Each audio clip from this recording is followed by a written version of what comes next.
punch up till now. Wamo finding ko papa. And no any problem or the buy. No problem. Me am TSCA. Also opesu hu papa na.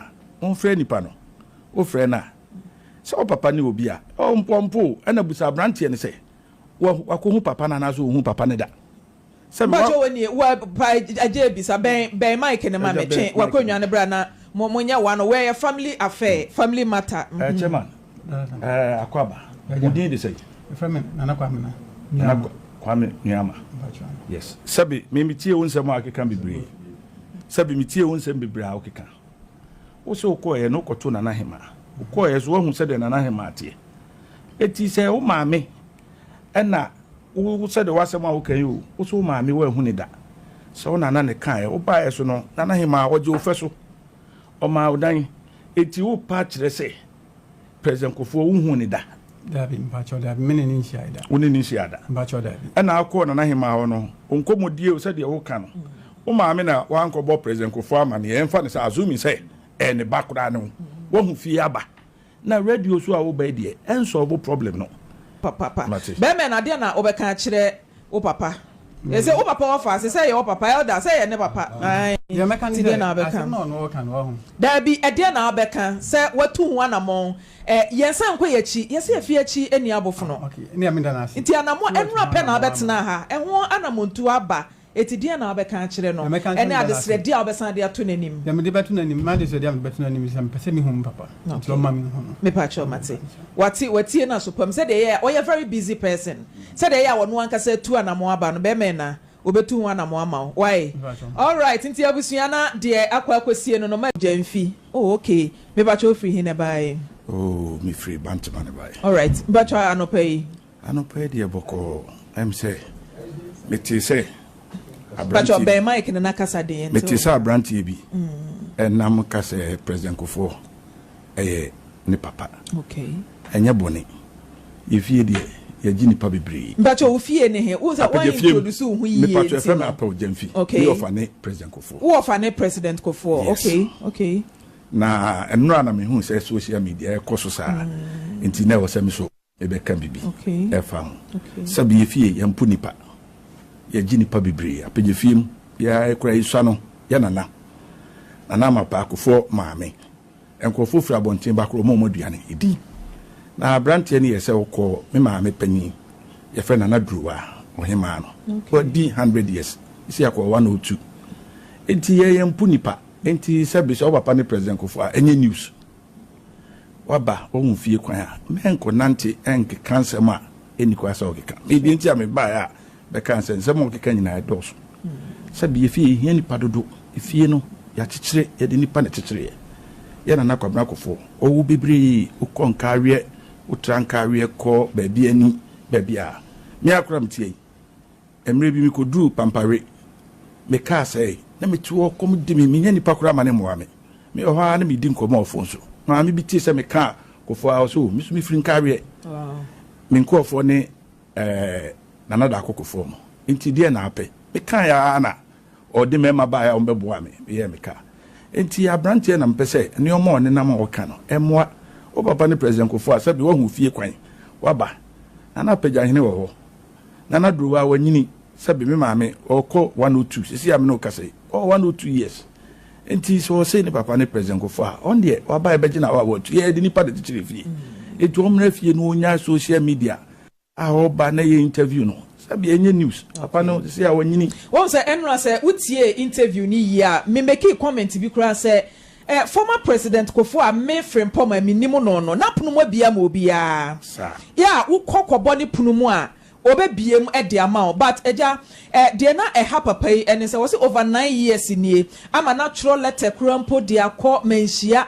wakọ ha wo se wo na wo kai ma ne dan kura wa pejafie wo se yi dan ma no o ma ne dan ya no obakuma se kura ho no obeda but ne problem ne se opese ohun papa na nkasa one on one wakọ chema wuntumi ho wakọ regional women's organizer ho ye do obekọ papa nche up till now wamo fani nkohu papa eno ne problem ode bae nya problem me am TSCA o se opese ohun papa na on frɛ nipa no o frɛ na se o papa ne obi a o mpompo ana busa brantie ne se wakohu papa na so ohun papa ne da Macho when you were by a JB, by Mike and Mamma, Wakonya and Brana, Momonia one, where a family affair, family matter.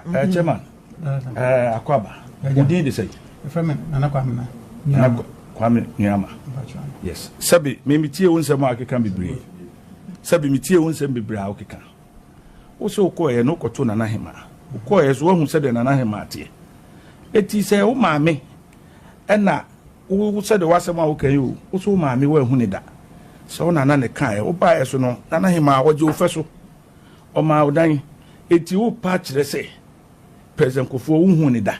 Dabi mpacho dabi mene ninsiada. Uni ninsiada. Mpacho dabi. Ena akọ na Nahima ono. Onkomo die o se de wo ka no. O ma me na wan ko bo President Kufuor ama ne emfa ne sa azumi se ne bakura no. Wo hu fie aba. Na radio so a wo ba die enso bo problem no. Me ameti so so papa ne President Kufuor. Me metime ade atum se fine. Ye fie ye mpu nipa.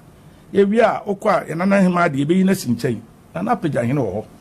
Panyifo ho enti kwan bia so no but de me mate afa ho ene se wo de papa ni din ni nam ko papa ni nam fo bi o team na me de mate nyo de what na wo kenti no ma ne mesrew saa ne o mani nyina agai wa ba hai me ne wo hia wa hai ye free ha hia pe fiem na na wo ho na asem bia de efie agi nipa bebre ye na na kwa ba ayi Kufuor ukonka awie baabi ani gire so baabi abefa bia no Kufuor no edin mu odu eti abusua kese ye nya neoma basabasa sa what media nas daddy me ba cho na president ankasa wanya video ni bi ahwe oh say na social media enkofo bebre frefre no papa no every America every Canada Africa eti de me catch a branch say no ankasa de no wo campa cho oh say papa de ono de onka bibia bro so but aye fie nti no ana mpese papa yi abranti ti ase se bo papa ni obi a ye mfa nam ko boda euro okay ana papa ni President Kufuor enye news enye nko ana se bo ye nipa ye fie ye mpu nipa mate de say na waba no me da se pan so se wankasa watutu wonamo ediaba enra minya message na nwumre no seriously me so ho dae kra se yatena se aka asem na pani ete se wo ebia we introduce wo ho say we a big man mimi so a big man pa wa Ghana ha we introduce wa obi a woni mu bia behu na wan kasa wodi ni dia ma ye kra waba no ye bedi kan adam ase wo ho but ye be ka ho na ye nyina ye hu kwan ye be fa so a ye be hia papa me show ma men kasem ba mo so moti ha no se bi mo ye modwuma sure but obi ba no be kasem a munye checks ansana se bi wodi atodwa yeah that kafra me ntwa wa no case we na ba ya chepa na ba ya cha o consult ba ya che unim me be se me bon sem bebre mu wa fidie so enti ye bedi nkomo wa chire ho e ba ya chepa na ye bedi nkomo wa chire ho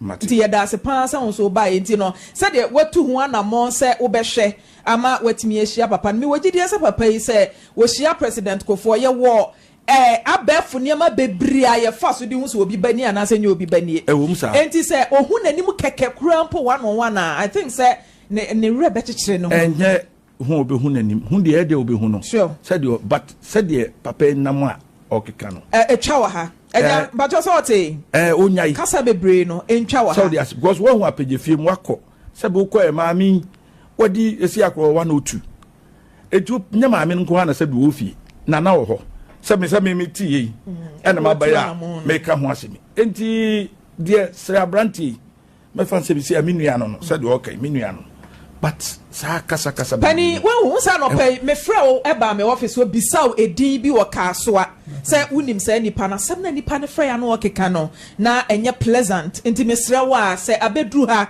na President Kufuor no wafa ase aba se wono ankasa agi na mahu kwan abefa so obehia wo papa mesre wa allegedly me nkasa wo papa straight because ese me ya allegedly yenya proof bibia nche se wo papa ye wo look alikes e wo Ghana na no TikTok obi ba se friend pom am your look alike e betimi abasa wo se no physical DNA be proof but obeye DNA no na bia na enya wo papa enti no for now ne die yen kati bibia short mesro sabi ye fie ye mpu nipa that's say or say o ma me we hunida ya bibiri but on fa kwan paso sure na on fa address the issue sisi a sabi na wo fie na hima de o di 102 na asem kura kakra na ni rebe fi so ɛna wowa wanum asɛm a wokae o sɛ ɔbaeɛ nanahema no wotena ase ɛsɛ bia wohoɔfoɔ koraa no yɛkɔfɔ mu ba fie yɛnanam no de wo mu kyikyiri fie no nipa ɔmo mu titi wɔ no sɛbi obi koraa n'adwum ka no kakra kɔm de na